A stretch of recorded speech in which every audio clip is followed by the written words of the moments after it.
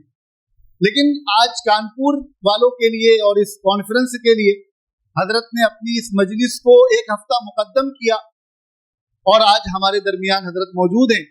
حضرت والا کی اس محبت پر جتنا اللہ کا شکر ادا کیا جائے اور حضرت کا شکر ادا کیا جائے کم ہے. حضرت ہمارے درمیان موجود ہیں. ہم حضرت سے درخواست کرتے ہیں کہ حضرت والا یہ مجمع آپ کے انتظار میں کافی دیر سے بیٹھا ہوا ہے اور اتفاق سے مدرسہ جامع العلوم جو اس شہر کا سب سے قدیمی اور مرکزی ادارہ ہے اور کانپور کے تمام مدارس کے لیے ام المدارس کی حیثیت رکھتا ہے، اور شاید ہی کانپور کے علماء اور حفاظ میں بہت ہی کم لوگ ایسے ہوں گے جنہوں نے یہاں سے براہ راست فیض حاصل نہ کیا ہو، ورنہ کانپور شہر کانپور میں جو یہ علمی رونق ہے وہ یقیناً اس ادارے کا فیض ہے. جیسا کہ ابھی محتمم صاحب نے اس کی مختصر روشنی ڈالی اس پر. یہاں ادارے میں چھٹی چل رہی ہے. ہم نے حضرت محتمم صاحب سے درخواست کی کہ مولانا تشریف لا رہے ہیں، اور چونکہ یہ مرکزی ادارہ ہے اور ہر طبقہ یہاں سے جڑا ہوا ہے، اور آج کے میں اس مجمع میں بھی دیکھ پا رہا ہوں کہ بہت سے کاروباری بھی ہیں، ڈاکٹر حضرات بھی ہیں، وکلا بھی ہیں، ائمہ مساجد بھی ہیں، ہر طبقے کے، اور ہمارے نوجوان بھی ہیں، اسٹوڈنٹس بھی ہیں، وہ یہاں موجود ہیں. تو حضرت سے درخواست کی محتمم صاحب سے، انہوں نے ہماری درخواست کو قبول کیا، ان کے بھی شکر گزار ہیں.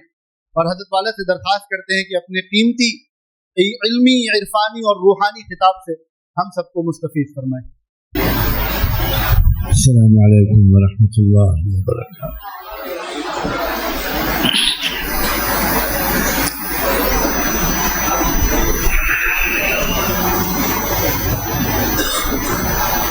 الحمد للہ وکفی وسلام علی عباده الذین اصطفى. اما بعد، اعوذ باللہ من الشیطان الرجیم. بسم اللہ الرحمن الرحیم.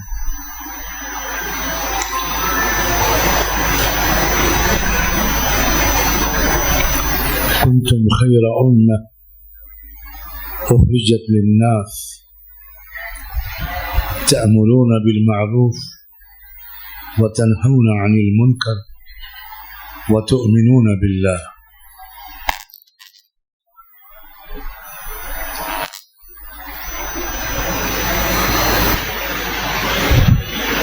وقال صلی اللہ علیہ وآلہ وسلم: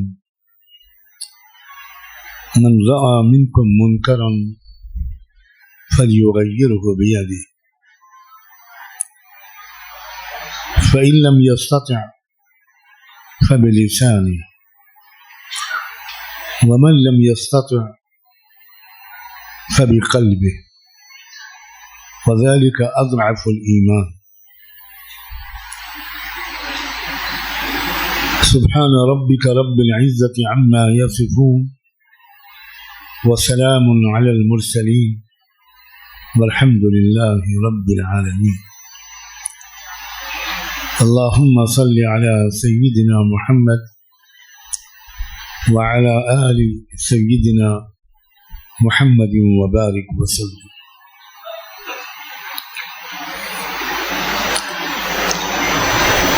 بہت قابل احترام حضرات علماء کرام اور دانشوران شہر،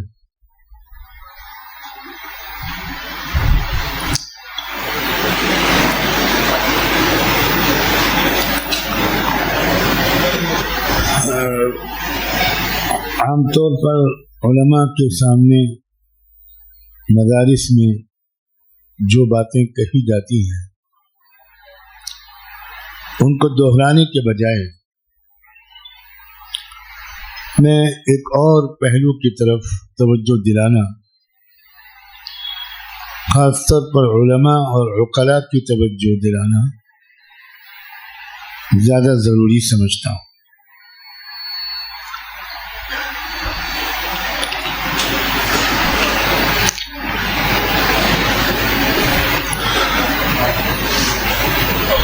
علم کسے کہتے ہیں؟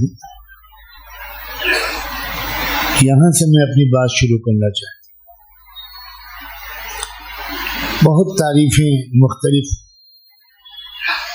جملوں میں علم کی گئی ہیں. ہمارے اس دور میں حضرت مولانا الیاس رحمۃ اللہ علیہ نے علم کی جو تعریف کی ہے وہ بہت قابل غور ہے. وہ کہا کرتے تھے حال کے امر کو جاننا یہ علم ہے، اور اس اللہ کے اس حکم پر عمل کرنا اس کی رضا کی نیت سے یہ ذکر ہے.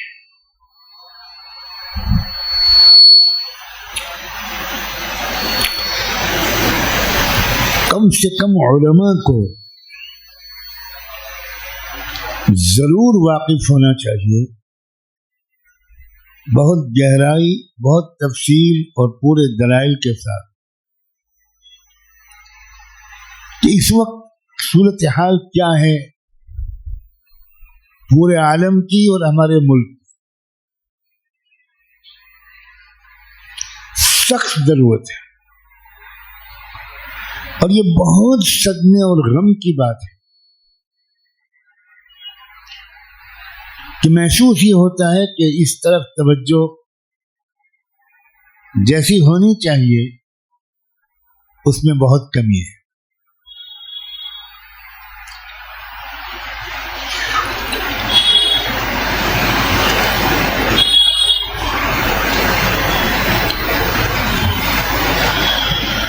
پوری دنیا میں تبدیلی کی لہر ہے، تبدیلی کو ڈھونڈ رہی ہے دنیا، غیر مطمئن ہے دنیا اس صورتحال سے جس سے اس وقت دنیا گزر رہی ہے.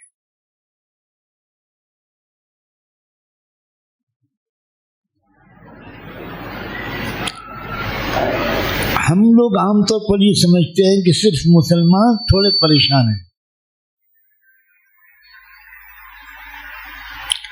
یہ بالکل ناواقفیت کی دلیل ہے، اور پوری دنیا کی زمینی صورتحال سے براہ راست واقف نہ ہونا اس کی وجہ ہے.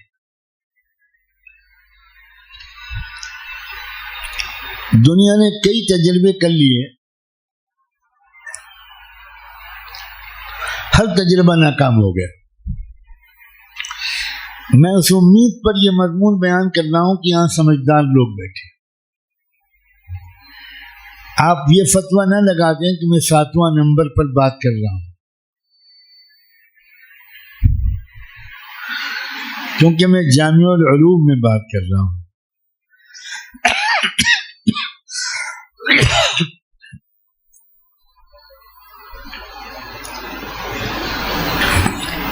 گھوڑے کی آنکھوں میں پٹا لگایا جاتا ہے، گھوڑا چلانے والے کی آنکھ میں پٹا نہیں لگایا جاتا.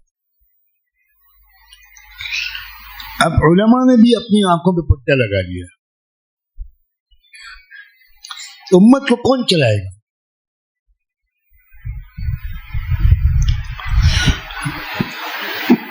علماء اپنی تفصیلی تربیت کی ضرورت محسوس نہیں کر رہے.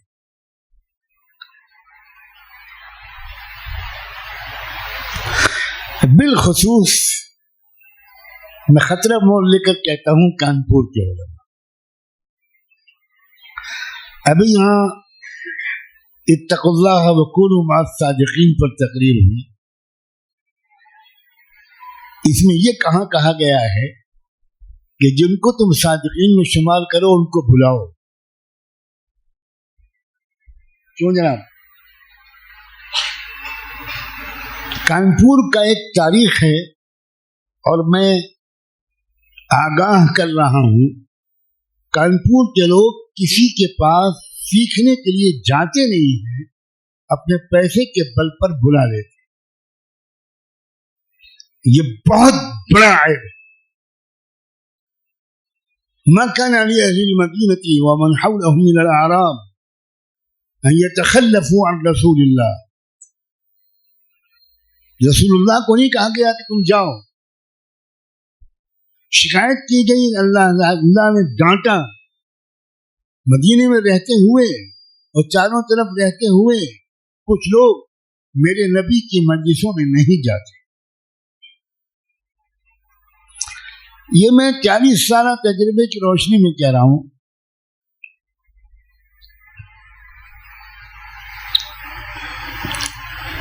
بہت دن انتظار کرنے کے بعد یہ سوچ کر کہ ان کی اصلاح تو ہونی نہیں, تو ایک جمع عمر عالم کی دعوت پر میں دوڑا چلا ہے, کیونکہ ایک ہمارے اکابر نے اور دین نے یہ سکھایا ہے کہ اپنے جو پرانے ساتھی ہوں جو دین کی خدمت کرتے کرتے دنیا سے چلے گئے, ان کے متعلقین اور گھر والوں سے بھی تعلق کو مرتے دم تک نبھانا چاہیے. جب دعوت نامہ آیا مرد مجاہد مولانا اسامہ کے صاحبزادے کا, تو میں نے باوجود اس کے کہ بہت سے آزاد تھے اور میں ایک بار پھر ہار گیا اور کانپور جیت گیا, بڑے شکر کے ساتھ کانپور کے دائی نے بیان کیا کہ میں نے اپنی ماہانہ مجلس کو 1 ہفتے مقدم کر دیا. یہ خود ایک ثبوت ہے اس بات کا کہ کانپور کے لوگ منوانا جانتے ہیں, ماننا نہیں جانتے.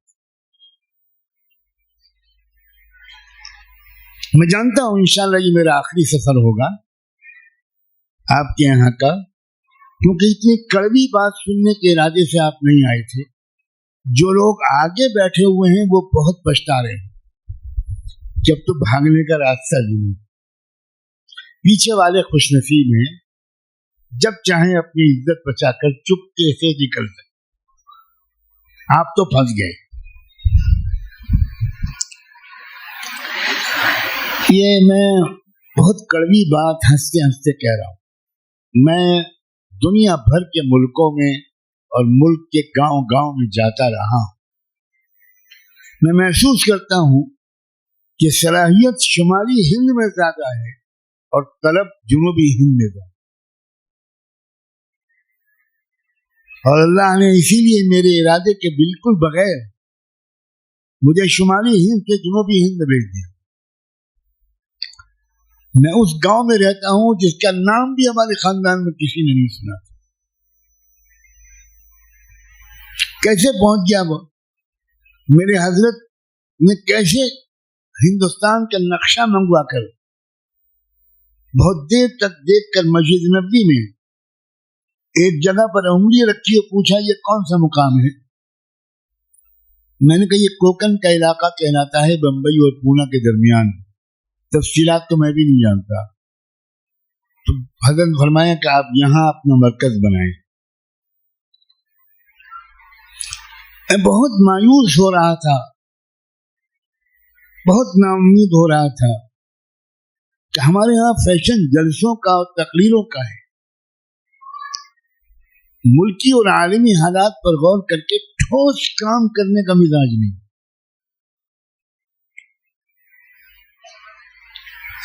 پوری دنیا اس وقت بے چین ہے. دنیا نے تجربہ کیا بہت, جنگ عظیم سے پہلے, جنگ عظیم کے بعد کئی تجربوں سے دنیا گزری.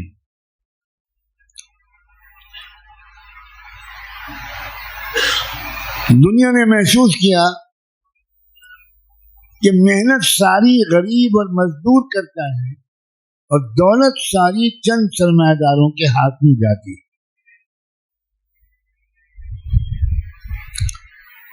تو دنیا نے یہ تحریک چلائی کہ اب دولت کسی ایک انسان کی ہوگی ہی نہیں, دولت ریاست کی ہوگی. آپ چاہے 10 لاکھ کمائیں, چاہے 1 کروڑ کمائیں, آپ 1 پیسے کے بھی مالک نہیں ہیں. مالک حکومت ہے. آپ کو تھوڑا سے پیسے اس میں سے دے دے گی, باقی وہ مزدوروں اور غریبوں میں تقسیم کرے گی. اسی کو سوشلزم اور کمیونزم کہتے ہیں. میری بات سمجھ میں آ رہی ہے؟ یہ بہت مشکل مضمون ہے. یہ کوئی جواب ہی نہیں مل رہا. پھر تو میں کامیاب ہو رہا ہوں. یہ تجربہ کیا دنیا نے پوری طاقت لگا کر, اور بڑی طاقتور حکومتوں کو الٹ کے پھینک دیا, اور یہ کہا کہ ذاتی ملکیت کسی کی نہیں ہوگی. اربوں ڈالر کا کارخانہ ہے, حکومت نے ضبط کر لیا کہ کوئی کسی کی ملکیت نہیں. آپ کمائیں گے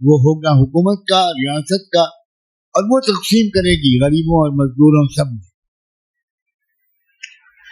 شروع میں لوگ بہت پر امید ہوئے کہ اب یہ غریبوں اور مزدوروں محروموں پر ظلم ختم ہوگا, حالات بہتر ہوں گے.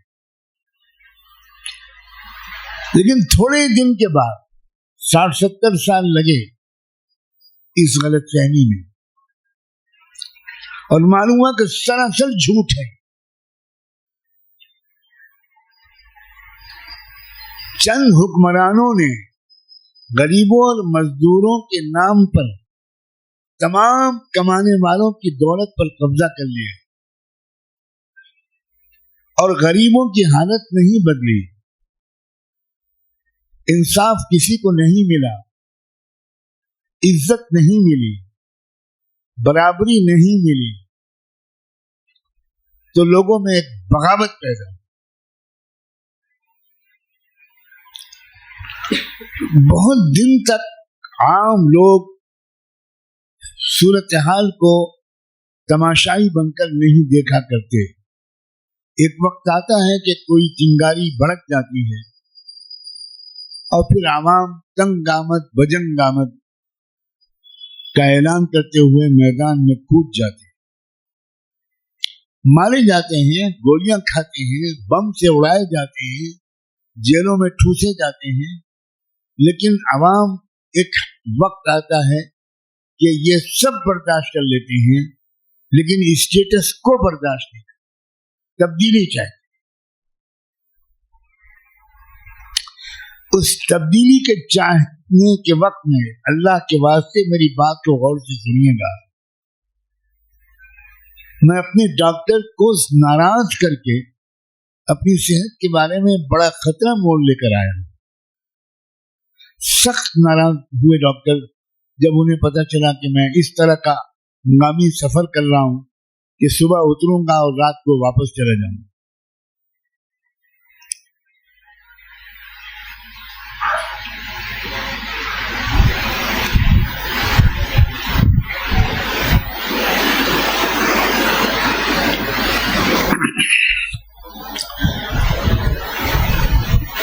وہ تجربہ ناکام ہوا.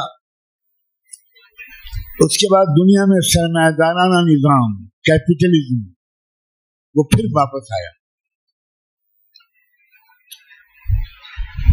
کہ پھر دنیا کے چند بڑے سرمایہ دار, ان کے ہاتھ میں سارا سرمایہ آ گیا. کسان پریشان, مزدور پریشان, غریب پریشان, کمزور طبقات پریشان, اقلیتیں پریشان, ہر طرف ایک غیر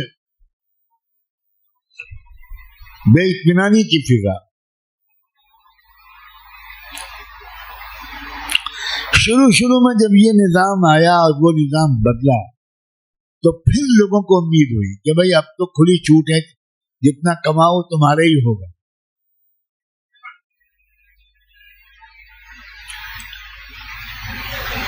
بہت خوش ہوئے لوگ کہ اب آزادی مل گئی, اب خوب کمائیں گے اور اپنی مرضی کے مطابق زندگی گزاریں گے. لیکن جب 10, 20, 30, 40 سال ہو گئے, لوگ ذرا پڑھ لکھ گئے, تھوڑے واقف ہوئے, تب پتہ چلا کہ مختلف قسم کے ٹیکسز کے ذریعے ہماری کمائی پر کچھ لوگ قبضہ کر رہے ہیں.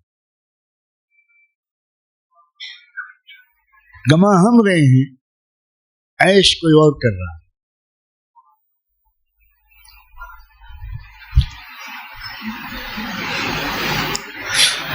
اب اس وقت یہی دور ہے دنیا میں بات کو مختصر کر کے کہہ رہا ہوں، پوری دنیا میں اس وقت شدید بے اطمینانی، بے چینی پھیل رہی. ہم لوگوں کو خبر نہیں ہے، ہمارے لوگ 100% بے خبر.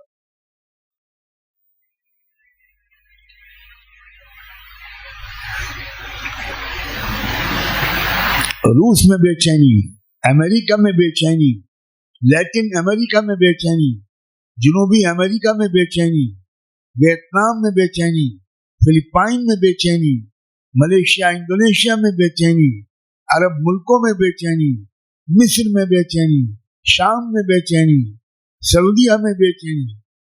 ڈنڈے کے زور سے لوگوں کو چپ رکھا جا رہا ہے. ایک عام بے اطمینانی ہے اور لوگ کوئی اور نظام ڈھونڈ رہے ہیں. اسلام کے بارے میں جو کتابیں لکھی گئی ہیں دنیا کی زبانوں میں، ہم مولویوں کو پتہ نہیں ہے. مسلمان ان کتابوں کو 10% بھی نہیں پڑھتے اور غیر مسلم ان کتابوں کو اس دور میں 40% پڑھ رہے ہیں. تلاش کر لیں. انگریزی میں جو قرآن کی تفسیریں اور ترجمے اس وقت چھپے ہوئے ہیں انڈیا پاکستان میں یا یورپ امریکہ میں، وہ سب آؤٹ آف پرنٹ ہو گئے. لاکھوں کی تعداد میں یورپ کے لوگ اس وقت انگریزی والا قرآن یا فرانسیسی والا قرآن یا جرمن زبان والا قرآن تلاش کر رہے ہیں. اور اس کی وجہ یہ ہے کہ ان کے ذہن میں ایک سوال پیدا ہو رہا ہے کہ یہ غزہ کے فلسطینی مجاہدین، یہ نوجوان لڑکے اور لڑکیاں، یہ مرد اور عورتیں، یہ بوڑھے اور یہ بچے اور بچیاں 2 سال سے زیادہ اتنی زبردست قربانیاں کیسے دے رہے ہیں؟ ایک آدمی کی زبان پر شکایت نہیں ہے، ایک آدمی کی آنکھ میں آنسو نہیں ہے. شوہر کا جنازہ لایا جاتا ہے اور بیوی اس کو دیکھ کر صرف اتنا کہتی ہے کہ ہم تم بحث کرتے تھے، تم کہتے تھے میں پہلے شہید ہوں گا، میں کہتی تھی میں پہلے شہید ہوں گی، مبارک ہو تم بازی لے گئے، جاؤ رسول اللہ سے دعا کروانا کہ میں بھی جلدی شہید ہو کر تمہارے پاس آؤں. یہ کون لوگ ہیں؟ فرانس کی ایک مسجد میں 80 عورتیں، جن میں سائنٹسٹ اور تھی، ڈاکٹر تھی، پروفیشنل تھی، اسٹوڈنٹ تھی، لڑکیاں تھی، 80 عورتیں ایک وقت میں آئیں. امام صاحب سے ملی. انہوں نے پوچھا کہ آپ لوگ کیسے آئے؟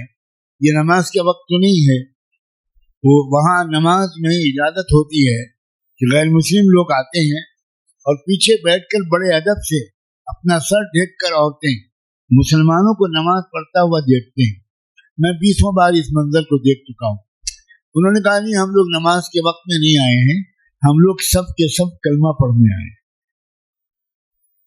تو انہوں نے پوچھا کہ بہت خوشی کی بات ہے، ابھی ضرور کلمہ پڑھیں گے، آپ بتائیے پہلے کہ یہ خیال آپ کے دل میں کیسے پیدا ہوا؟ تو ایک نے کہا کہ میں ٹی وی پر دیکھتی ہوں، میں سمجھ ہی نہیں پا رہی تھی کہ یہ کیا جذبہ ہے ان کا، کیا طاقت ہے.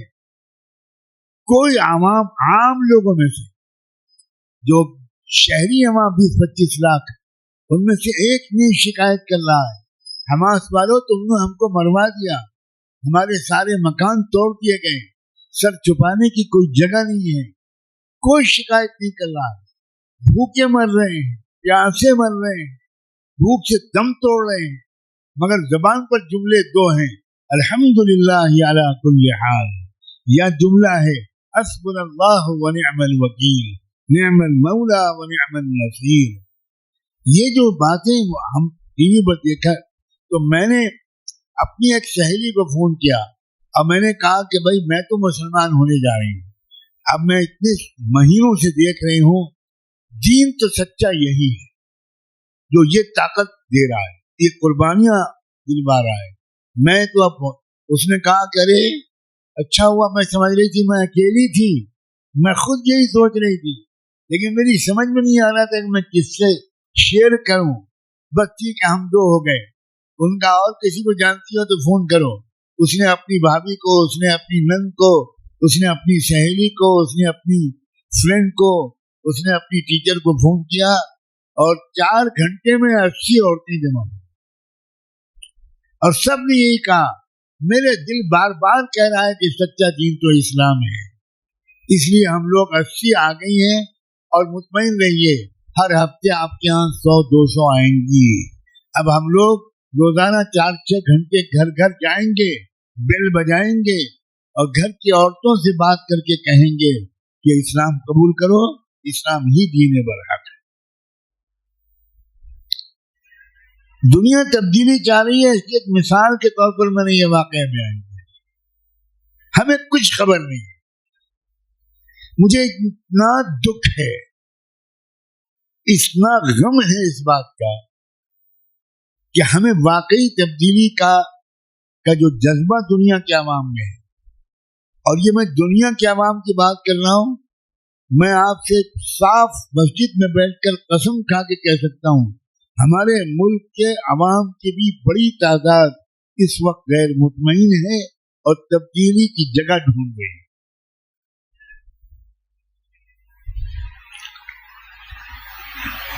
لیکن ہم بالکل دنیا سے کٹ گئے،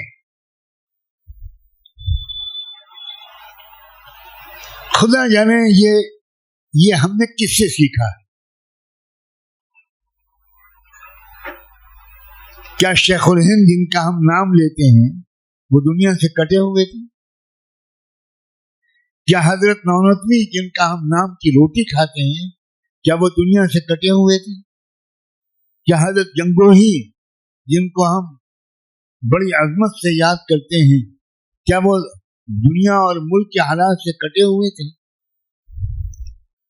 کیا عارف باللہ حضرت شاہ عبد القادر رائے دنیا کے حالات سے کٹے ہوئے تھے؟ ہم اکابر کہتے ہیں، مگر دوستو ہمت ہو تو مجھے معاف کر دینا، اکابر کا الف بھی ہم نہیں ہے۔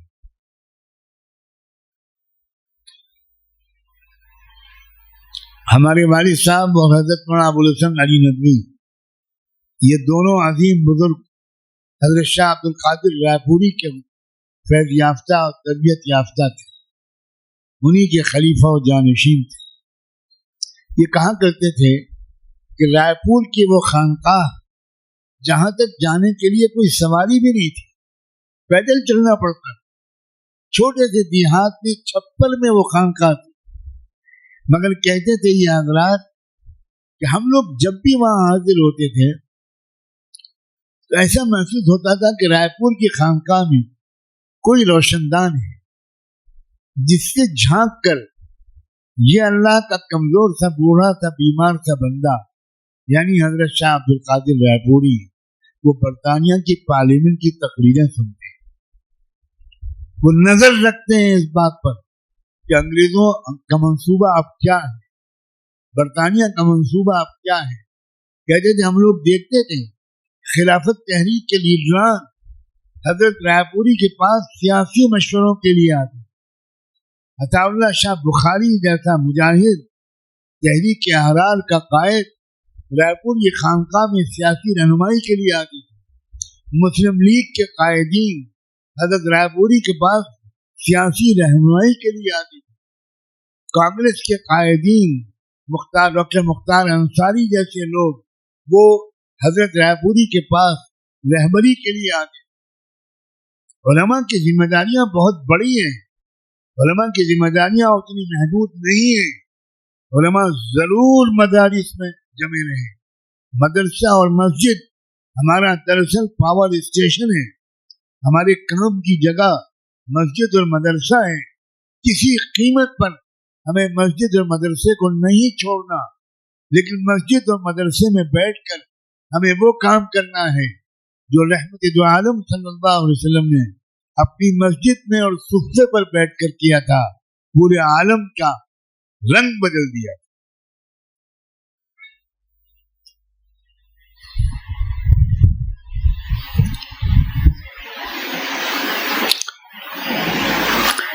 میں نے یورپ کی یونیورسٹی میں اسی مضمون کو بیان کرتے ہوئے انگریزی میں ایک لفظ بولا، جو انگریزی جانتے ہیں وہ سمجھ جائیں گے کہ the world now is pregnant، دنیا حاملہ ہے۔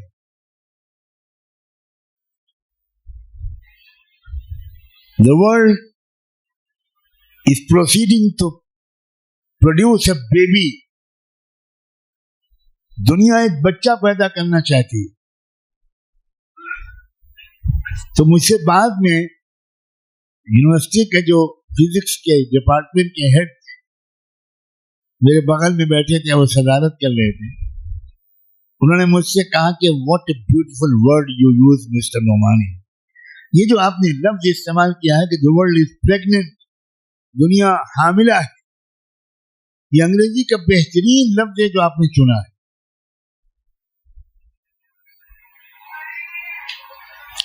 اس حاملہ کو دائی کا انتظار ہے، اس حاملہ کو لیڈی ڈاکٹر کا انتظار ہے، اور لیڈی ڈاکٹر آپس میں لڑائی میں مشہور ہے۔ کیا کہہ گیا میں آپ کو، یا تو الحمدللہ آپ سمجھے نہیں، یا اتنے شریف ہے کہ معاف کر دیا ایک مسافر کو، یہ سوچ کر کے بوڑھے ہو گئے ہیں مولانا بہکی بہکی باتیں کبھی کبھی کرتے ہوں۔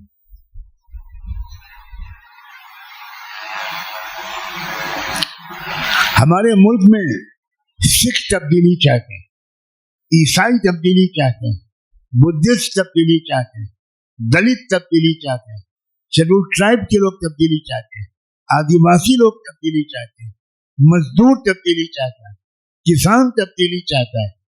یہ آپ نے کیسے مان لیا کہ مسلمان اقلیت میں ہیں اور ہندو اکثریت میں ہیں؟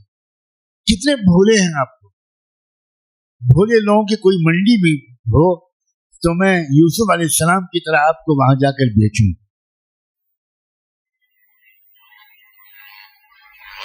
درمیان میں آپ کا موڈ زیادہ خراب نہ ہو اس لیے تھوڑا ہنساتا بھی ہے، ویسے تو کوڑے مارتا رہتا ہوں لیکن بیچ میں چمکارتا بھی ہوں۔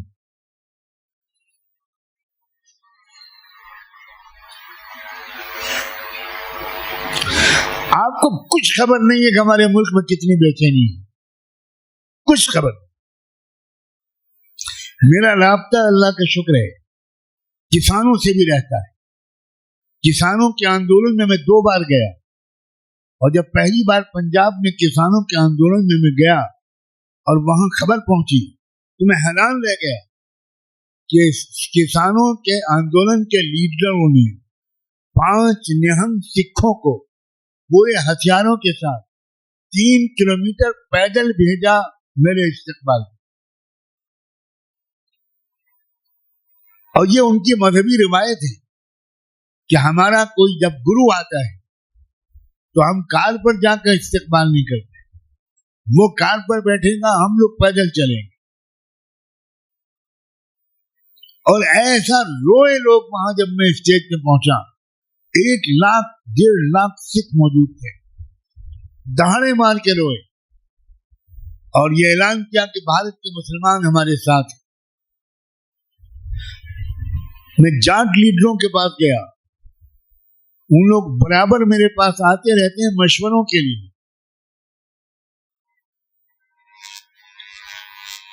لنگایت کے رہنماؤں سے میرے براہ راست بہت اچھے تعلقات ہیں۔ جنوبی ہندوستان میں یہ ایک گروہ ہے لنگایت جو مورتی پوجا نہیں کرتے، آدیواسیوں سے تعلقات۔ ملک تبدیلی چاہ رہا ہے لیکن مسلمان کٹے ہوئے ہیں ملک کے باشندوں سے۔ مسلمانوں نے کیا کیا ہے، ایک شکایت میں اور کرنا چاہتا ہوں۔ مسلمانوں نے خود جلسے کیے اور جلسوں میں ان کے کچھ سوامیوں کو، کچھ آچاریوں کو بلایا اور انہوں نے مسلمانوں کو انسانیت کے آداب سکھائے. ان کا ایک آدمی بھی مجمع میں نہیں, 100% مسلمان. اور آچاریہ پرمود کرشنن ماشاء اللہ اشعار پڑھ کے خوب تالیاں بٹور رہے, اور ہمارے بھولے بھالے علماء خود تالیاں. ماشاء اللہ مہاتما گاندھی کا نیا جنم, کیا اللہ والا انسان. اور وہی اللہ والے نے جب رنگ بدلا تو لوگ گرگٹ کی نسل کہنے لگے کہ بھئی ایسا رنگ تو گرگٹ بدلتا تھا, انسان ایسا رنگ بدلتا ہے. یہ ہماری کیا حماقت ہے, اور یہ کب تک چلے گی؟ جن لوگوں کے پورے بدن کے کپڑے ہمارے خون سے رنگے ہوئے ہیں, انہی کو ہم اپنے جلسوں میں بلا کر واز کہلواتے. ان کا ایک آدمی نہیں ہوتا, ہمارے لاکھوں لوگ ہوتے ہیں. کیا کسی نبی نے ابو جہل کو بلا کر بھی تقریر کرائی تھی؟ کیا رسول اللہ نے ابو لہب کو بلا کر بھی تقریر کرائی تھی؟ چھوڑو ابو جہل ابو لہب کو, حضور نے تو ایک بار بھی ابو طالب جیسے انصاف پسند کو بھی نہیں بلایا. داعی اپنی بات کہتا ہے, دعوت دینے والا اپنی بات کہتا ہے. علماء کی ذمہ داری اور دانشوروں کی ذمہ داریاں دو ہیں, حکمت کے ساتھ دعوت دینا اور ہمت کے ساتھ مقابلہ کرنا. ہم نہ حکمت کے ساتھ دعوت دینے کے لیے تیار, نہ ہمت کے ساتھ مقابلہ کرنے کو تیار. عجب طرح کا خوف, عجب طرح کے ڈر اور مایوسی, عجب طرح کے احساس کمتری دیمک کی طرح ہمیں کھا رہا ہے. اور اس کی سب سے بڑی وجہ اللہ کی ذات پر جیسا یقین ہونا چاہیے, اللہ کی طاقت پر, اللہ کی قدرت پر, ویسا یقین ہمارے دلوں میں شاید نہیں.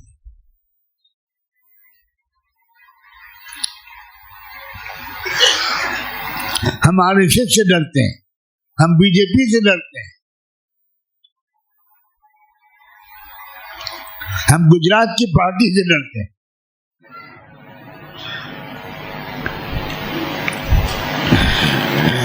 ہر مسلمان اور خاص طور پر علماء, ان کو ایک تربیت کی ضرورت ہے. یہی میں خاص بات آخر میں کہوں گا. بس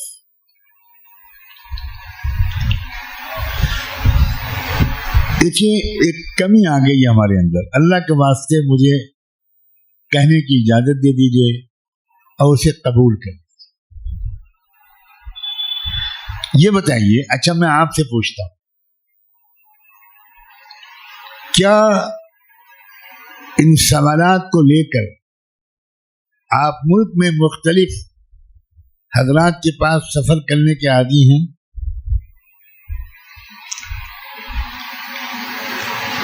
یہ سوالات کہ آخر ہم کو کیا کرنا چاہیے, یہ ہر ایک کے ذہن میں ہے کہ نہیں؟ کیوں بھائی, ارے بتاؤ یار, کیا ناشتہ نہیں ملا کیا؟ ہر ایک کے ذہن میں سوال ہے. اور سڑک پر روک کر کہتے ہیں حضرت ایک بات پوچھنی ہے, ہم لوگوں کو آج کل کیا کرنا چاہیے؟ پیسہ کمانے کے لیے سڑک پر روک کر کسی سے پوچھتے ہو کہ حضرت ہمیں کیا کرنا چاہیے؟ اس میں تو 840 ہو. میں 420 کے لفظ نہیں بول رہا ہوں, مسجد میں بیٹھا ہوں تو اس کو ڈبل کر دیا ہے. حالانکہ اب بھی حق نہیں ادا ہوا بہت سے دوستوں کا. ان کی صلاحیتیں 840 سے بھی زیادہ ہیں, ہو سکتا ہے 1680 ہو سکتا ہے. خاص طور پر یو پی کے لوگ, وما ادراک ما یو پی کے لوگ.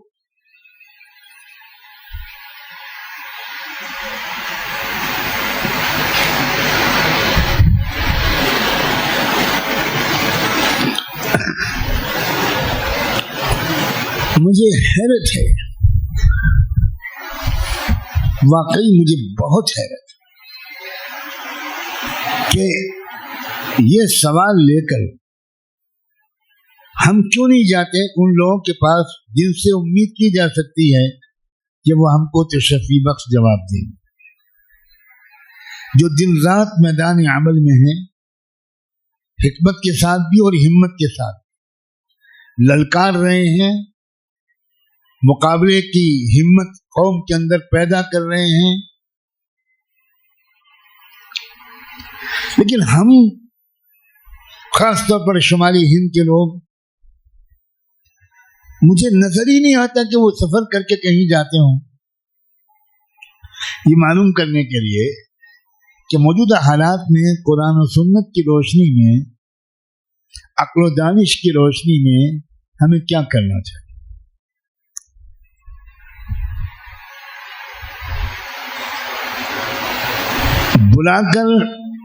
کسی کو بلا کر جلسہ کروا دینے کا رواج تو بہت ہے.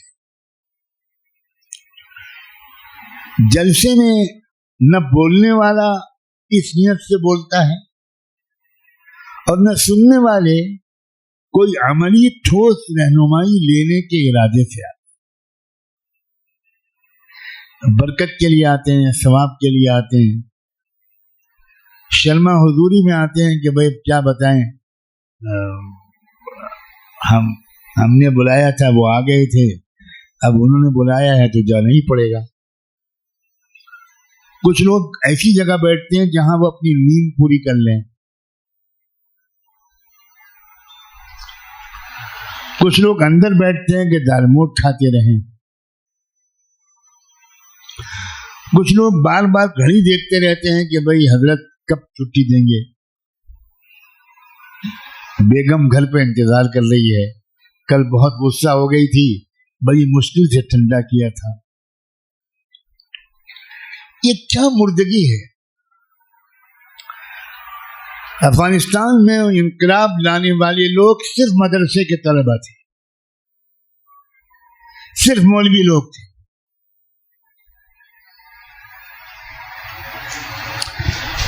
40 سال مقابلہ کیا انہوں نے، اور دنیا کی تمام بڑی طاقتوں نے اپنا زور آزمایا ہوا، اور سب اپنی اپنی قبریں بنوا کر، دم دبا کر، چپل جوتے چھوڑ کے وہاں سے بھاگے. یہ ہوتے ہیں علماء.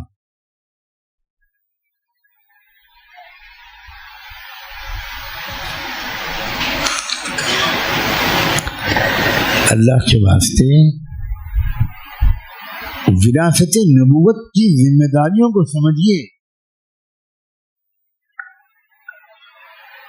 جب ہم لوگ مولوی لوگ جلسے میں تقریر کرتے ہیں تو 2 ایک آیتیں، ایک آدھ حدیث ضرور پڑھتے ہیں. ایک آیت پڑھتے ہیں انما یخشی اللہ من عبادہ العلماء، اللہ سے ڈرنے والے صرف علماء ہوتے ہیں، یعنی ہم لوگ. تحریف ہے قرآن کی، یہ قرآن کی تحریف ہے، میں قسم کھا کے کہہ رہا ہوں. اس آیت میں کہیں مدرسے کے مولویوں کا تذکرہ نہیں ہے. اللہ تعالیٰ کی جو تکوینی آیات ہیں، سورج، چاند، زمین، آسمان، پہاڑ، سمندر، پیڑ، پھول، پھل، جانور، اونٹ، اونٹنیاں وغیرہ، ان کا تذکرہ کرنے کے بعد اللہ نے کہا ہے کہ جو ان تمام مخلوقات پر غور کر کے اللہ کی قدرت اور سنت کو سمجھ جاتے ہیں، انہی کے اندر میرا خوف پیدا ہوتا ہے. یہ مدرسی علم نہیں مراد ہے، یہ تکوینی علم مراد ہے، اللہ کی تخلیق کا علم مراد ہے. مگر ہم لوگوں نے جملہ حقوق محفوظ کر لیے بحق کے مولویان کرام.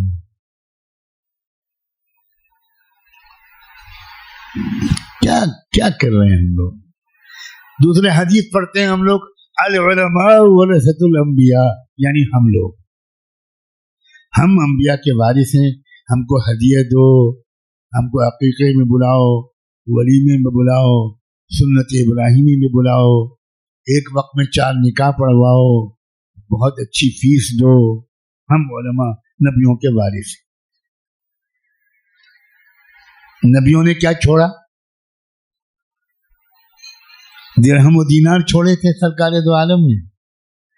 ہم نبیوں کے درد کے وارث ہیں، ہم نبیوں کے خون پسینہ بہانے کے وارث ہیں، ہم نبیوں کے پیٹ پر بنے ہوئے پتھروں کے وارث، ہم نبیوں کے گھر کے ٹھنڈے چولہے کے وارث. یہ وراثت ہم کو یاد ہی.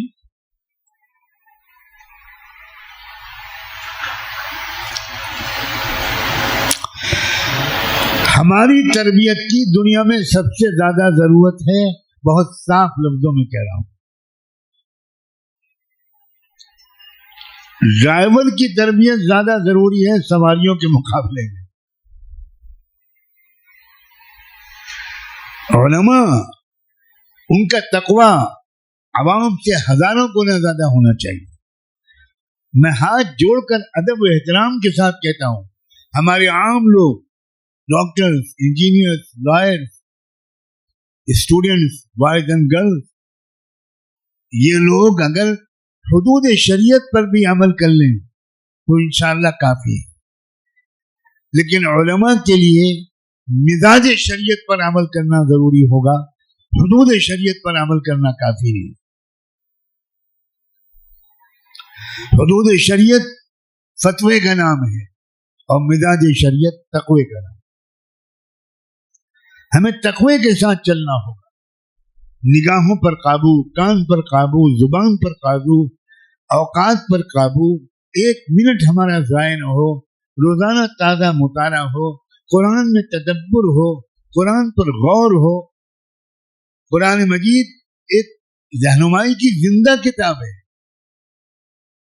لیکن میں علماء سے پوچھتا ہوں اور جواب دے دیجیے گا تو احسان ہوگا، کیا ہم اپنے بھائیوں اور بہنوں کی اور عام انسانی بھائیوں اور بہنوں کی رہبری قرآن کی روشنی میں ایک زندہ رہنمائی کی کتاب کی حیثیت سے کر پا رہے ہیں؟ بہت کم لوگ جواب دے رہے ہیں. ہم نے قرآن کی تفسیر میں یہ پڑھا ہے، اگر پڑھی ہے تو سب سے کم مدرسوں میں کیا پڑھایا جاتا ہے؟ ڈر رہے ہو؟ میں آگے بولا ہوں گا نہیں تو جواب نہیں ملے گا. سب سے کم کیا پڑھایا جاتا ہے؟ قرآن.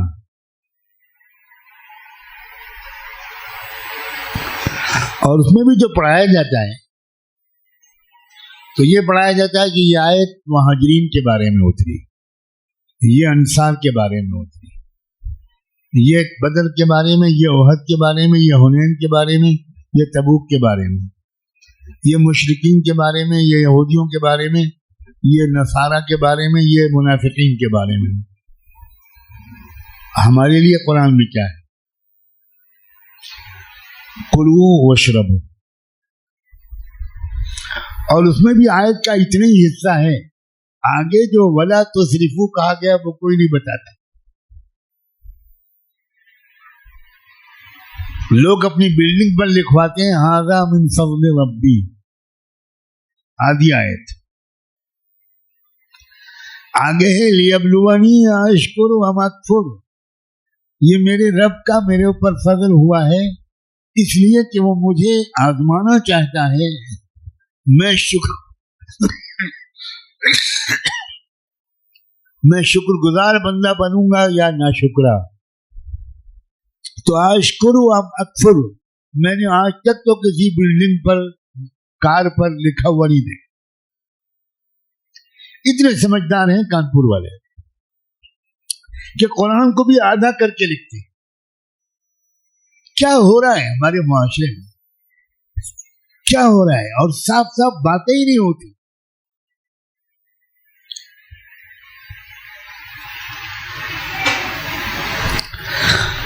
قرآن مجید حضرات علماء کرام کی خدمت میں عرض کر رہا ہوں، اتنی تازہ کتاب ہے کہ آج تاریخ ہے 28 ستمبر سن 2025. آج کی تاریخ میں دنیا کے ہر کچے پکے گھر میں ہر انسان کے ساتھ، چاہے وہ تاجر ہو، انجینئر ہو، عالم ہو، مولوی ہو، مدرس ہو، ٹیچر ہو، پروفیسر ہو، مسلمان ہو، غیر مسلم ہو، حاکم ہو، محکوم ہو، جج ہو، وکیل ہو، کچھ ہو، ہر کچے پکے گھر میں ہر انسان کے ساتھ آج جو مسئلہ پیش آیا ہے، رب کعبہ کی قسم قرآن مجید میں اس کا تذکرہ اور حل موجود ہے. اتنی زندہ کتاب ہے قرآن. مگر ہم نے قرآن کو دے دیا جماعت اسلامی کو، عشق رسول دے دیا اہل سنت والجماعت،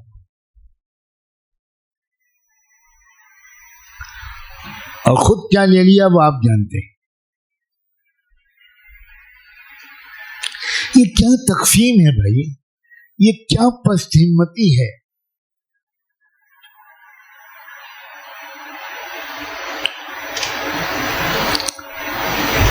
ہم نے اچھے اچھے بوڑھوں کو بھاگ بھاگ کر اپنے بڑوں کے پاس جاتا ہوا دیکھا ہے.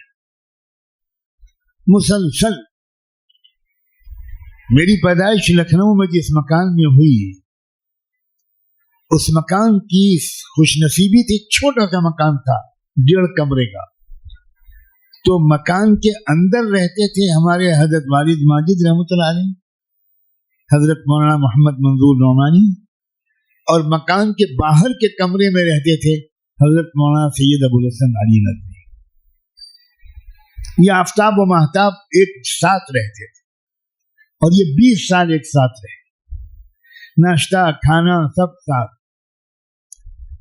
تو میں وہیں پیدا ہوا، تو کبھی اندر کبھی باہر، کبھی اندر کبھی باہر، اور میں عاجز ہوں اپنے رب کا شکر ادا کرنے کی کہ ان دونوں کی وہ محبت بچپن سے بالکل دودھ پیتے زمانے سے میرے دل و دماغ میں میری ماں نے ایسی بٹھا دی کہ مجھے پھر پلٹ کر کسی دنیا کے بڑے سے بڑے آدمی سے کوئی مروبیت نہیں، کوئی مروبیت نہیں. میں اس ملک کے کئی وزرائے اعظم سے ملا، نرسمہا راؤ سے ملاقات ہوئی، اٹل بہاری واجپئی سے ملاقات ہوئی، اڈوانی سے ملاقات ہوئی، وشوناتھ پرتاپ سنگھ سے ملاقات ہوئی، اور پتہ نہیں کس کس سے ہوئی. مجھے کبھی بھی کوئی مروبیت نہیں ہوئی. ایک لطیفہ سناؤں، تھوڑے پھر ہنس لیجیے.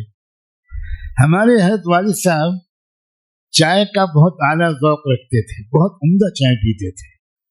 اور یہ چائے جو آپ لوگ پیتے ہیں، جو شاندار ملی ہوئی چائے، دودھ اور چائے ملا کر اوٹائی جاتی ہے، یہ تو سنکھیا اور زہر کی بیٹی ہے. وہ چائے پیتے تھے دم والی، الگ الگ والی، بہت نفیس چائے پیتے.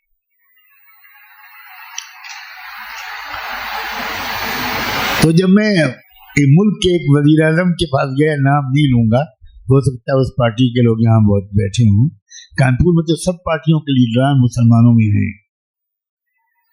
زندہ شہر ہے، قبرستان نہیں ہے، اگرچہ آوارہ ہے. تو ایک وزیر اعظم کے یہاں میٹنگ بہت لمبی ہو گئی، 1 گھنٹہ. تو شروع میں چائے آئی. اب میں نے بڑے صبر کے ساتھ اور آخرت کے اجر مانتے ہوئے وہ چائے پی.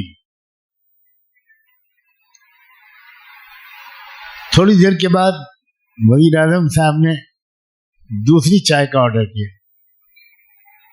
میں نے کہا میں بہت معافی چاہتا ہوں، بس یہ ایک چائے کافی. ارے نہیں، بہت دیر ہو گئی، بہت ضروری باتیں کر رہے ہیں، ایک چائے اور. میں نے کہا حضور گستاخی معاف، کبھی آپ لکھنؤ آئیں تو 10 منٹ کے لیے آ جائیے گا، ہم آپ کو چائے پلائیں گے. چائے کسے کہتے ہیں؟ اب وزیر اعظم نے مجھے دیکھا گھور کے کہ یہ فقیر مولوی اور پرائم منسٹر کی چائے کا مذاق اڑا رہا ہے. میں نے کہا حضور پانی منگوا دیجیے، چائے کو معاف کر. میں کبھی کسی سے معروف نہیں ہوا. شیخ الحدیث حضرت مولانا زکریا صاحب، حضرت جی مولانا انعام الحسن صاحب، حضرت مولانا عمر صاحب، حضرت مولانا سید احمد خان صاحب مہاجر مدنی، حضرت مولانا محمد احمد صاحب پرتاپ بڑی، سید العارفین، اور حضرت مولانا قاری محمد طیب صاحب، کیسے کیسے ہیرے موتی اللہ نے ہمارے گھر بتائے. ایسے قائدین عالم اسلام کو نہیں ملے.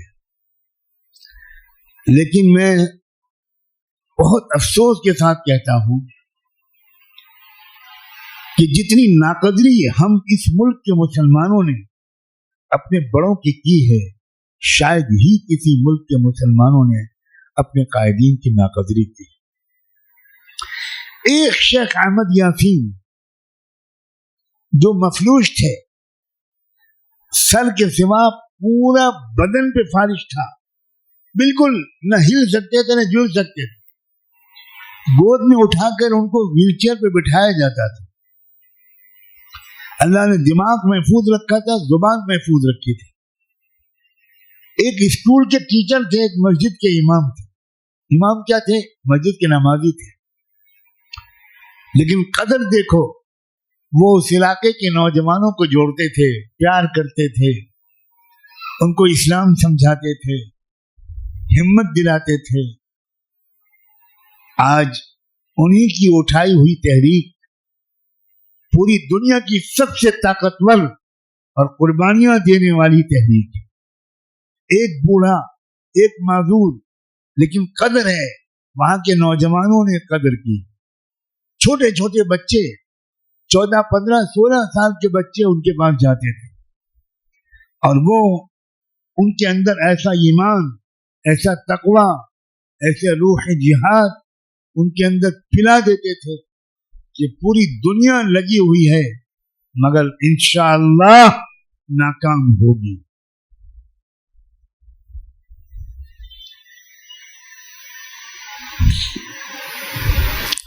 ان لوگوں میں نے بہت طلب دیکھی ہے اور اپنے بڑوں کی بڑی قدر دیکھی ہے. میں آپ سے یہی گزارش کر کے اجازت لوں گا، خدا کے واسطے اس بے طلبی کو دور کی.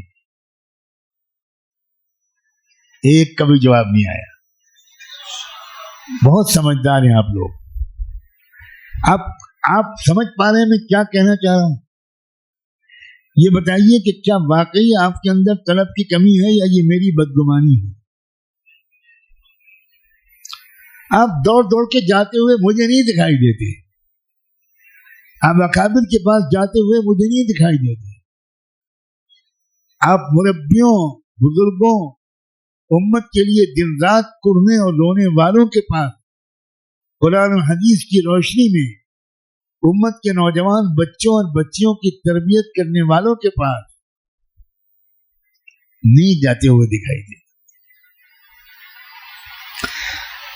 ہاں، سلام اور مسافے اس میں تو ماشاءاللہ آپ بہت آگے ہیں. اس میں نمبر 1 پر کشمیر والے ہیں. وہاں میں نے اردو ادب میں ایک نیا اضافہ کیا کہ اگر کوئی محبت کی دہشت گردی دیکھنا چاہے تو کشمیر جائے. اب میں کہتا ہوں کہ اگر کشمیر نہ جا سکے تو انشاءاللہ کانپور کافی. ایک ہوتا ہے زنا بالجبر، ایک ہوتا ہے مسافہ بالجبر. زنا بالجبر کی سزا تو علماء کو معلوم ہے. مسافہ بالجبر کی سزا میں جامع العلوم کے مفتی کے پاس چھوڑ کے جاتا ہوں یہ استفتاء کہ مسافہ بالجبر کی کیا سزا ہے، کیا اہمیت ہے مسافے کی. مسافہ محبت بڑھانے کے لیے ہوتا ہے، تکلیف دینے کے لیے نہیں ہوتا. مسافے کا ایک نقصان بتاؤں. مسافہ کرنے کے بعد جب آپ اپنے گھر جاتے ہیں بڑے فخر سے کہتے ہیں آج حضرت جی سے مسافہ ہو گیا، تو آپ کے مذہبی جذبے کو جھوٹی تسکین مل جاتی. آپ نے سنی ہوئی باتوں پر عمل کرنے کا کوئی فیصلہ نہیں کیا، وہ مسافہ کر لیا. مجھے علماء بیٹھے ہیں، بتائیں صحابہ مسافہ کرتے تھے اس طرح اللہ کے رسول؟ ایک روایت بتا دو، ایک واقعہ بتا دو. یہ بالکل غلط انداز ہے اور علماء اس کی اصلاح نہیں کر رہے ہیں. ہمیں بھی تو مزہ آتا ہے جب آپ ہم سے جھک کے مسافہ کرتے ہیں. ہمیں معلوم ہوتا ہے کہ ہم شیخ الاسلام ہیں, ہم بڑے بزرگ ہیں, ہم قطب الاقطاب ہیں, ہم قطب الاقطاب ہیں. کیا ہے یہ؟ سمعنا واطعنا, یہ صحابہ کا مزاج تھا, جو بات سنی زندگی میں اتاری. کبھی صحابہ نے حضور کو مسافر کی تکلیف نہیں دی, کبھی نہیں. پہلی ملاقات میں مسافہ ہوتا تھا, مجلس سے اٹھتے وقت کوئی مسافہ نہیں ہوتا تھا, اور وہ بھی جب صحابہ دیکھتے تھے کہ یہ مسافر کا وقت ہے, کر سکتے ہیں, تب ہاتھ بڑھاتے تھے.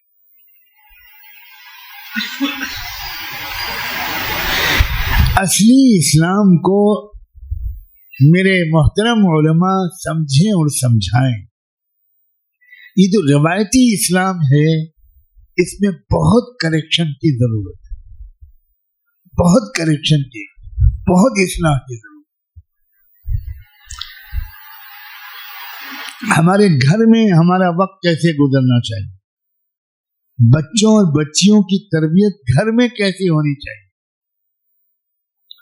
بہت کم باپ اور بہت کم مائیں اپنے بچوں اور بچیوں کو تربیت کے لیے ضروری وقت دیتے ہیں, بہت کم. بچے اور بچیاں ہمارے خضر و گھاس کی طرح اگتے ہیں.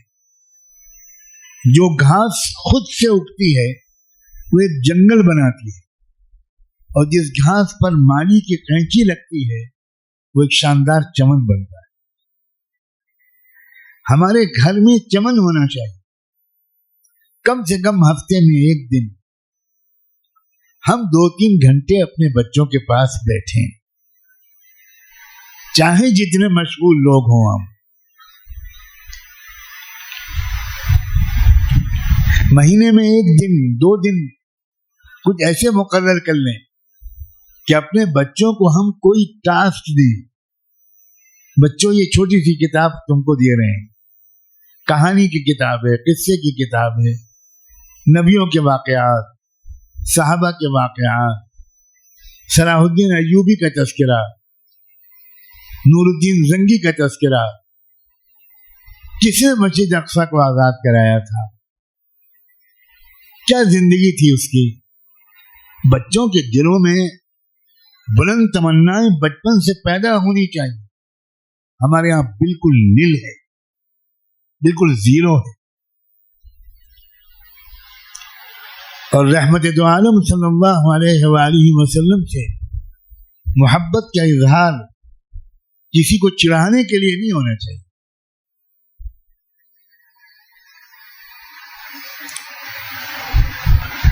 محبت تو خود بتاتی ہے کہ آپ کو کس سے کتنی شدید محبت ہے.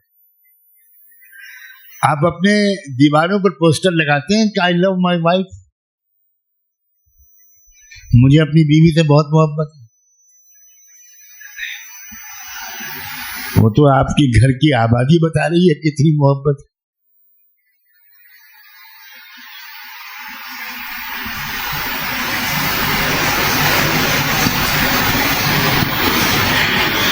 ہم دشمن کے جال میں بار بار پھنستے ہیں, بار بار پھنستے ہیں. اگر سمجھداروں کی صحبت ہوتی ہے, سمجھداروں کے پاس بیٹھنا ہوتا ہے, تو بڑی قیمتی باتیں مفت میں مل جاتی.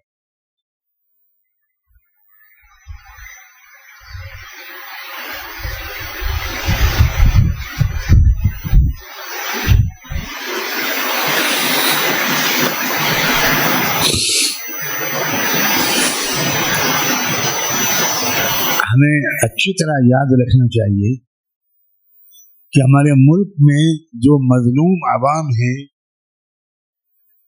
ان کی اکثریت ہے, اور میں آن ریکارڈ ڈنکے کی چوٹ پر کہہ رہا ہوں, ظالم عوام کی اقلیت ہے. میں نے پہلے ہی گنایا ملک کی اکثریت اس وقت ظلم کو پسند نہیں کر رہی. بہترین موقع ہے اس وقت ملک میں تبدیلی لانے کا. ہمیں کوئی غصہ دلائے اور ہم غصے میں آ جائیں تو وہ کامیاب ہو گیا اور ہم ناکام. ہمیں کوئی غصہ دلائے اور ہم غصے میں نہ آئیں تو پھر وہ ناکام ہو گیا اور ہم کامیاب. سیدنا صدیق اکبر بیٹھے ہوئے تھے سرور کائنات رحمت دو عالم صلی اللہ علیہ وآلہ وسلم کے پاس.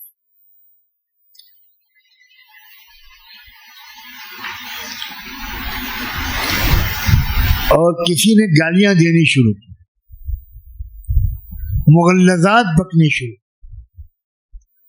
حضور بھی خاموش رہے, ابوبکر صدیق بھی خاموش. لیکن ایک اتنی گالیوں کی بوچھار ہوئی اور کعبے کو برا بنا, اللہ کو برا بنا, اللہ کے رسول کو برا بنا کہ ایک وقت آیا کہ صدیق اکبر کے صبر کا پیمانہ لبریز.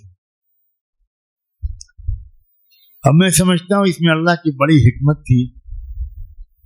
دنیا کو دکھانا تھا کہ ابوبکر بہت بڑے ہیں لیکن محمد رسول اللہ کے برابر نہیں. اور ابوبکر کو بھی یہ اشارہ دینا تھا کہ ستاروں سے آگے جہاں اور ابھی تم کو اور ترقی کرنی. تو صدیق اکبر نے گالی کا جواب گالی سے دے دیا.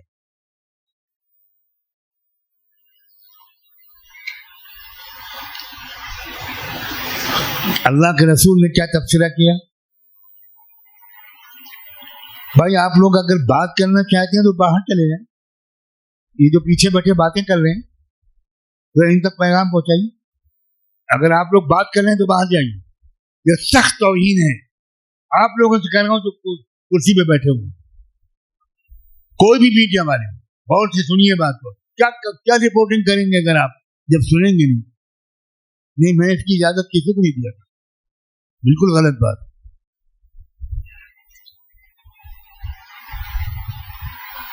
صدیق اکبر کو حضور نے یہ فرمایا کہ ابوبکر جب تک میرے ساتھ تم بھی خاموش تھے تو اللہ کے فرشتے ہم دونوں کی طرف سے جواب دے رہے تھے.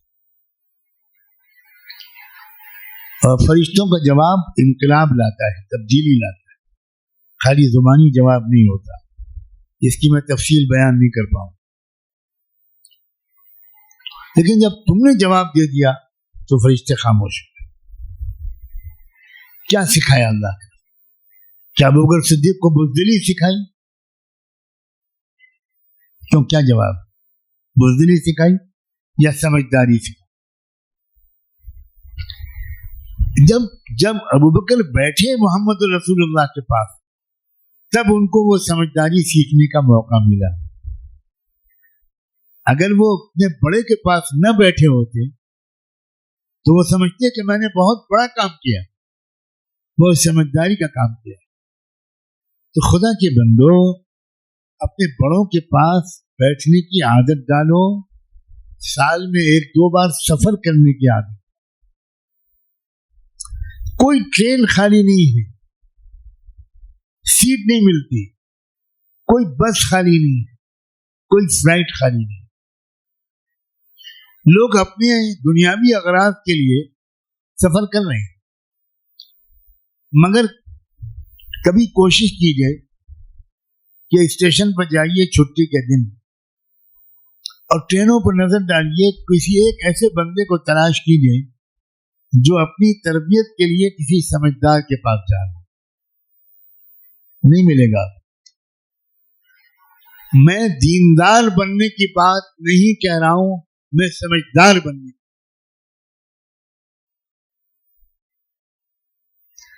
جو دیندار سمجھدار نہ ہو وہ بہت نقصان دہ ہو جاتا ہے.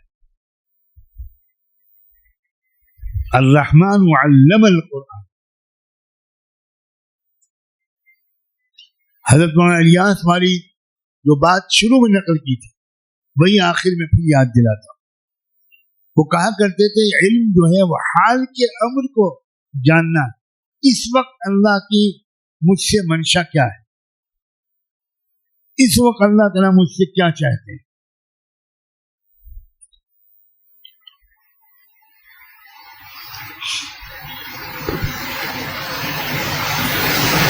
اگر 5 کروڑ مسلمانوں کی سمجھ میں آ جائے تو ہم اپنے ملک کا نقشہ بدلتے. نقشہ بدلنے کا مطلب یہ نہیں کہ ہمارے ہاتھ میں حکومت آ جائے، یہ ہماری منزل نہیں. ہماری منزل ہے قرآن مجید کی سورہ حدید کی وہ آیت لقد ارسلنا رسلنا بالبینات وانزلنا معهم الكتاب والمیزان لیقوم الناس بالقسط. اللہ تعالیٰ کہتے ہیں ہم نے سب رسولوں کو بھیجا کھلی ہوئی دلیلیں نشانیاں دے کر، اور ان کے ساتھ ہم نے 2 چیزیں اتاری. ایک تو الکتاب اتاری اور ایک انصاف کی ترازو اتاری. اور نبیوں کو ان 2 چیزوں کو دیکھ کر بھیجنے کے پیچھے ہمارا مقصد یہ تھا کہ ساری دنیا کے انسانوں کو انصاف ملے، صرف مسلمانوں کو انصاف ملے یہ ہماری تمنا بالکل نہیں ہونی چاہیے. ہم رحمت للمسلمین کے امتی نہیں ہیں، ہم رحمت للعالمین کے امتی ہیں. ہم رب المسلمین کے بندے نہیں ہیں، ہم رب العالمین کے بندے ہیں. جب منی پور جل رہا تھا تو ہمارے ملک کے بڑے صاحب تو اب گئے 2-2.5 سال کے بعد ڈر کی ماری. اللہ تعالیٰ جلدی چھٹکارا دلائے. ڈر کے مارے لوگ بہت کم آمین کہہ رہے ہیں. ان دعاؤں پر آمین بالجہر کہنا چاہیے حنفیوں کو.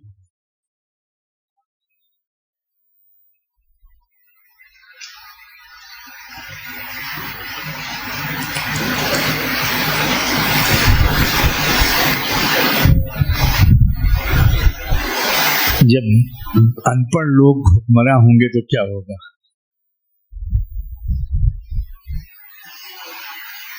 وہی ہوگا جو ہو رہا ہے. تو میں منی پور کے شروع کے دور میں خطرہ مول لے کر منی پور گئے، اور جتنے چرچز وہاں جلائے گئے تھے تقریباً ان 250 چرچز جلائے گئے عیسائیوں کے گرجا گھر. تو سب جگہ تو نہیں جا سکا. میں وہاں کے بڑے عیسائی رہنما سے ملا، سب سے بڑے، پھوٹ پھوٹ کے رونے لگے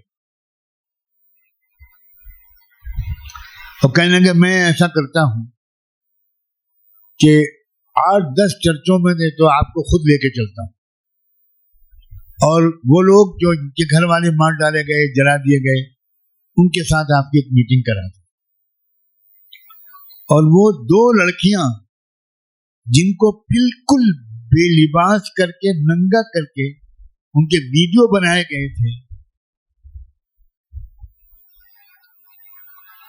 تو جس وقت میں ان کے گھر پہنچا وہ گریٹ بشپ کے رہنمائی میں،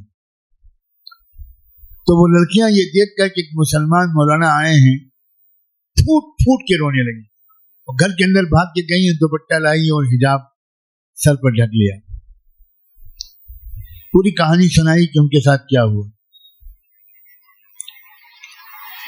علماء کو جمع کیا میں نے، منی پور کے علماء، پورے منی پور کے علماء آئے، پیاسے تھے، ترسے ہوئے تھے، اور اللہ جزائے خیر دے ان علماء نے وہاں وہ کام کیا جس کی بدولت وہاں اسلام پھیلنے لگا.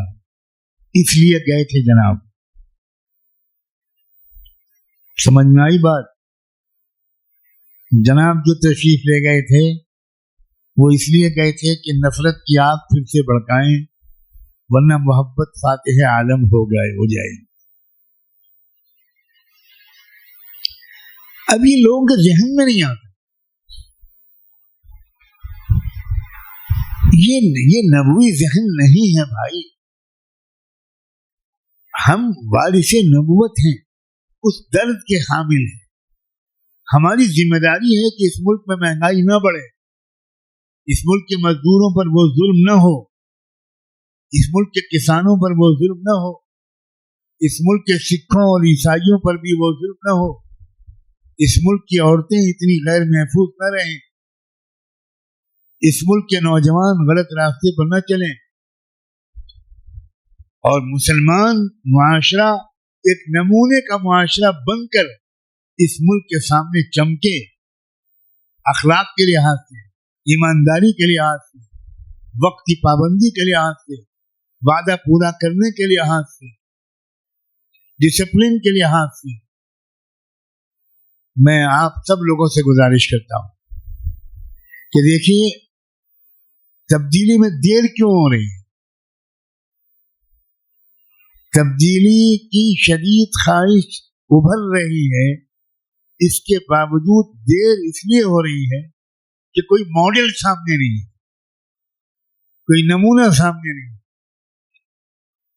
آخر غور کیجئے، رحمت دو عالم صلی اللہ علیہ وسلم جب تک 40 سال کے نہیں ہو گئے تب تک اللہ نے ان کو نبوت نہیں دی، حالانکہ آنکھوں کے سامنے شرک ہوتا رہا، مورتی پوجا ہوتی رہی، زنا ہوتا رہا، شراب پی جاتی رہی، جھوٹ بولا جاتا رہا، غلاموں باندیوں پر ظلم ہوتا رہا،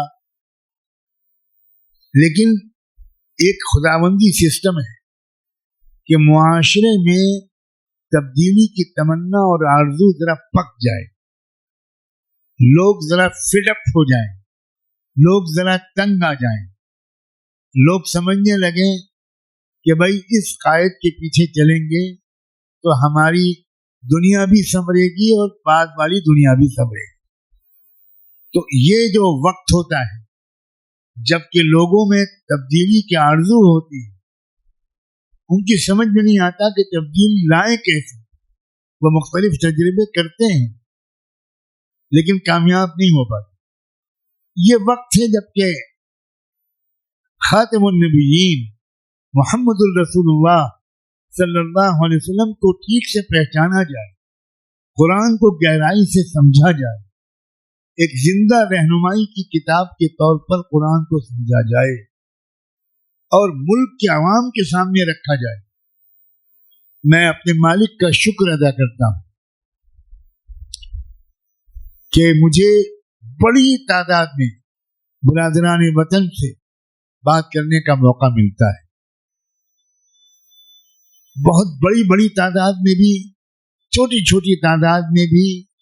میں ان کے کالجوں میں بھی جاتا ہوں، گرودواروں میں بھی جاتا ہوں، چرچز میں بھی جاتا ہوں، اور بہت محبت کے ساتھ ان سے کچھ متفقہ قدروں کے بارے میں بات کر کے وہ غلط فہمیوں کے پردے کو چاک کرنے کی کوشش کرتا ہوں، وہ نفرت کے زہر جو لوگوں کے ذہنوں میں ڈالا جا رہا ہے اس کے اثر کو کم کرنے کی کوشش کرتا ہوں۔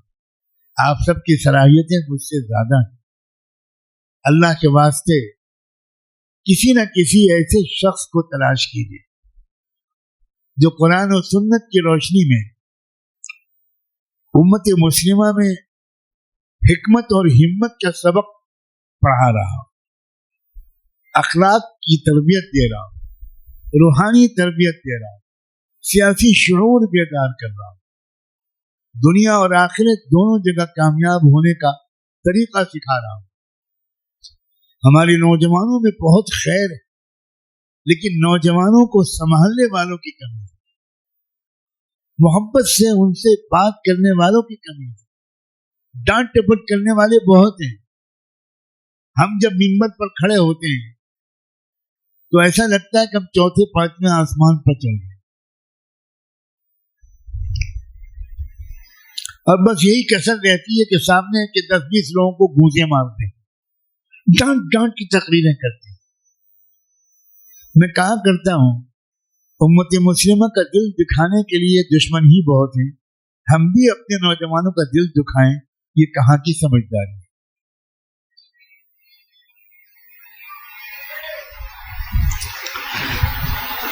جب یہ مسجد کی تاریخ بیان کی جا رہی تھی تو حکیم الامت حضرت تھانوی کا تذکرہ آیا ایک بات مجھے یاد آ گئی, یاد ہے تو پورا کر دوں. حضرت تھانوی کی ایک بات یاد آ گئی. جگر مراد آبادی مرحوم کانپور سے بہت زیادہ دور وہ جگہ نہیں ہے. زندگی عجیب طریقے سے گزری. بہت شراب پیتے تھے, مستقل نشے میں رہتے. پھر ایک وقت آیا کہ اللہ نے ان کو کچھ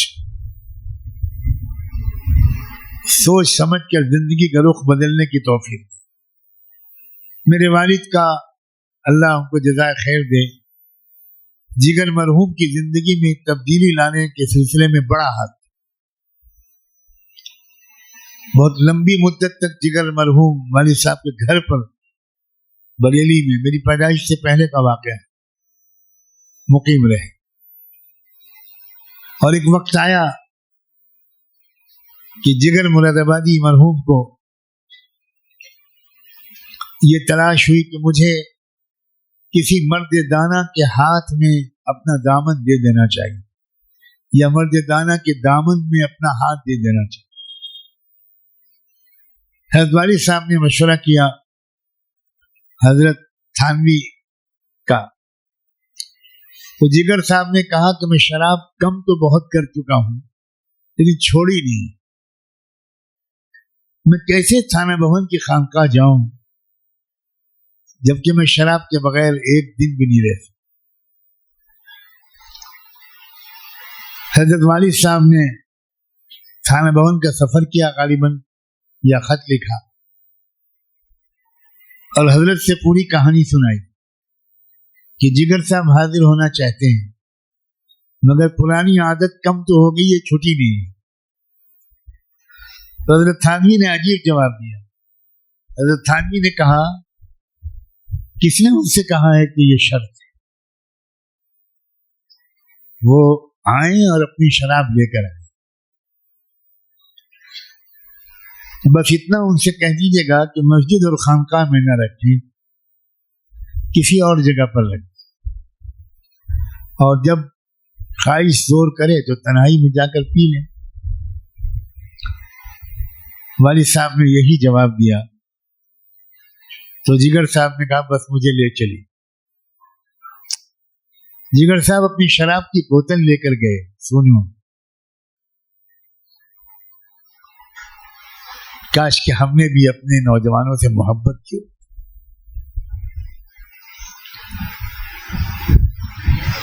وہاں جا کے سمجھ میں نہیں آیا کہ اس کو رکھیں کہاں. ایک ہی جگہ سمجھ میں آئی, بیت الخلا, ٹوائلٹ, اور وہاں کہیں کونے میں چھپا جائے. ادھر رات میں حضرت تھانوی نے دعائیں مانگی ہوں گی کہ اللہ آپ کا بندہ آ گئے, کہ میرے پاس تو نہیں آیا ہے, وہ آپ کے پاس آنا چاہتا ہے, کھینچ لیجیے اس کو, بلا لیجیے اس کو. جگر صاحب صبح کو اٹھے اور جب فارغ ہونے گئے تو پہلا کام یہ کیا کہ وہ شراب کی بوتل کو توڑ کے وہیں پھینک. نہا دھو کر کپڑے بدل کر والد صاحب سے کہا مولانا میں شراب کی بوتل چھوڑ کے آ گیا, توڑ کے آ گیا. حضرت کے پاس اس جرم کے ساتھ نہیں جانا چاہتا, لیکن مجھے حضرت کے سامنے نہ بٹھائیے گا, ان کو تکلیف ہوگی میرے جیسے گندے آدمی کو دیکھ کر. مجھے کسی کھمبے کے آڑ میں بٹھا دیا. والد صاحب نے ایسے ہی کیا. والد صاحب کو دیکھا تو حضرت نے کہا کہ مولانا مہمان کہاں ہیں؟ تو والد صاحب نے کہا کہ حضرت وہ آپ کے سامنے آنے سے کہتے. تو ان کا وہ میرے سامنے نہیں آنا چاہتے, میں ان کے سامنے آنا چاہتا. بس جگر صاحب کی چیخ نکلی, دہاڑے مار کر رو کر آ کر قدموں پر گر گئے, اور حضرت نے خلاف معمول اپنے کلیجے سے لگا لیا. اور پھر والد صاحب کہا کرتے تھے کہ جگر صاحب اللہ کے ولی ہو کر دنیا سے گئے.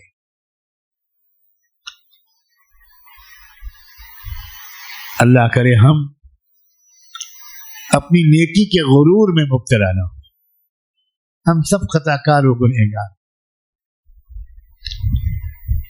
اور امت کے نوجوانوں میں، امت کے صحافیوں میں، امت کے پروفیشنلز میں، امت کے نوجوان لڑکوں اور لڑکیوں میں بہت خیر، بہت خیر. اللہ تعالی ہمیں اپنی ذمہ داری حکمت اور ہمت کے ساتھ ادا کرنے کی توفیق دے، اور اس ملک کے ترسے ہوئے عوام کو بنا تفریق مذہب و ملت انصاف دلانے کی کوشش کا سلیقہ سکھا دے اور ہمت دے. یہ ہمت اور یہ سلیقہ، یہ سیکھنے کے لیے ہم کو تلاش کرنا پڑے گا.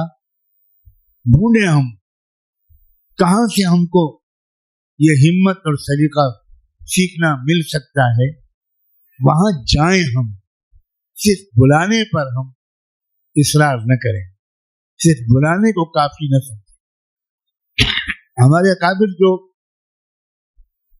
اپنے دوستوں کے تعلقات کا لحاظ کر کے ادھر سے ادھر مارے مارے پھرتے ہیں، لیکن ان کا حق ہم پر یہ نہیں ہے کہ ہم انہیں تکلیف دیں، انہیں بلائیں. ان کا حق ہم پر یہ ہے اور ہمارا فرض ہے کہ ہم پتہ پوچھتے پوچھتے وہاں جائیں، سال میں ایک دفعہ سے زیادہ جائیں، 2-3 دن قیام کریں، کچھ انفرادی ذمہ داریاں بھی سیکھیں، کچھ اجتماعی تبدیلی کا طور طریقہ بھی سیکھیں. میں دل و جان سے شکر گزار ہوں ان تمام حضرات کا جنہوں نے مجھے موقع دیا کہ اتنی شاندار روحانی مجلس میں میں اپنا کچھ سبق دہرا سکوں، اپنی کچھ گزارشات بہت محبت اور قدر اور احترام کے ساتھ آپ کے سامنے پیش کر سکوں. یہ آپ کا احسان ہے، اللہ ہی اس کا آپ کو بہترین صلہ عطا فرمائے. وآخر دعوانا ان الحمد للہ رب العالمین. دعا فرمائیے.